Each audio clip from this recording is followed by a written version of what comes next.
Chapitre 15. Une cohabitation apaisée avec les animaux. La place accordée aux animaux dans la ville est un révélateur de notre rapport aux vivants.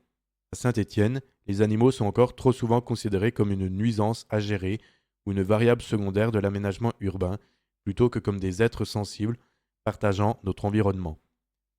Pourtant, un autre choix politique est possible.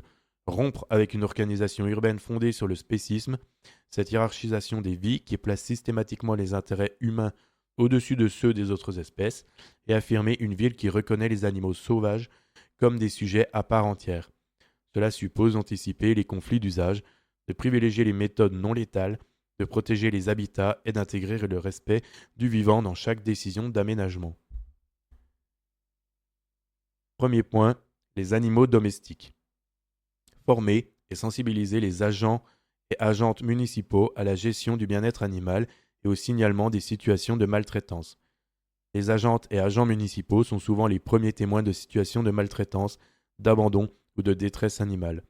Cette formation doit leur permettre d'identifier les cas à risque, de se protéger dans leurs interventions et d'agir de manière adaptée en privilégiant des solutions non létales, proportionnées et respectueuses du bien-être animal. Poursuivre le financement et l'organisation de la stérilisation des chats errants. Prévoir des espaces et des abris aménagés pour chats, eau et nourriture, dans les lieux publics où ces derniers sont recensés, lieux de nourrissage par exemple, en collaboration avec les associations et ou nourrisseuses de terrain. Aménager des espaces canins de qualité, vastes et sécurisés, entretenus en favorisant la liberté de mouvement et la sociabilisation. Aménager de véritables espaces de liberté canine permet aux chiens de satisfaire leurs besoins naturels, courir, jouer et se sociabiliser, tout en favorisant une cohabitation apaisée avec les riverains.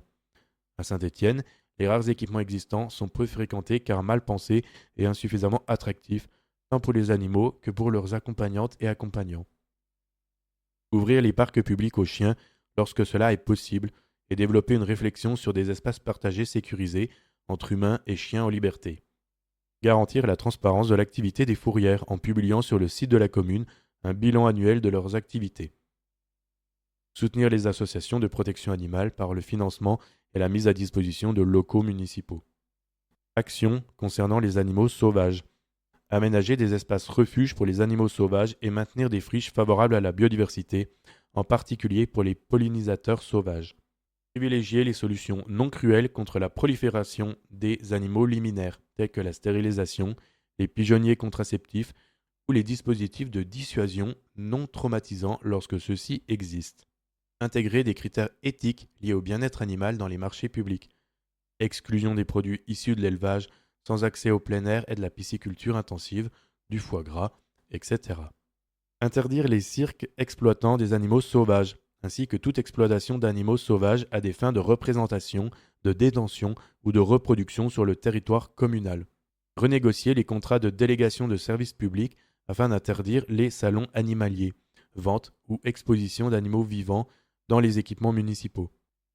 Instaurer 2 journées végétariennes par semaine dans les cantines scolaires et garantir le respect de l'obligation légale d'options végétariennes quotidiennes. Fixer un objectif de réduction de 50% de la consommation de produits d'origine animale d'ici 2032 dans la politique alimentaire urbaine. Réduire notre consommation de viande répond à plusieurs enjeux majeurs. D'abord éthique, 80% des animaux terrestres sont élevés en système intensif et soumis à des conditions de vie cruelles. À cette réalité s'ajoute un enjeu climatique. La production de viande représente 12% des émissions mondiales de gaz à effet de serre, tout en ayant des conséquences désastreuses sur les terres, acidification des sols, eutrophisation des eaux. C'est également une question de santé publique. En France, la consommation de viande est 2 fois plus élevée que la moyenne mondiale.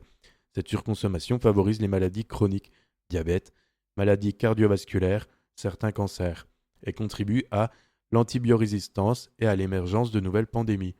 Et enfin, dernier point, préservation de la trame noire pour protéger les espèces actives la nuit, maintenir leur continuité écologique et respecter leur rythme biologique,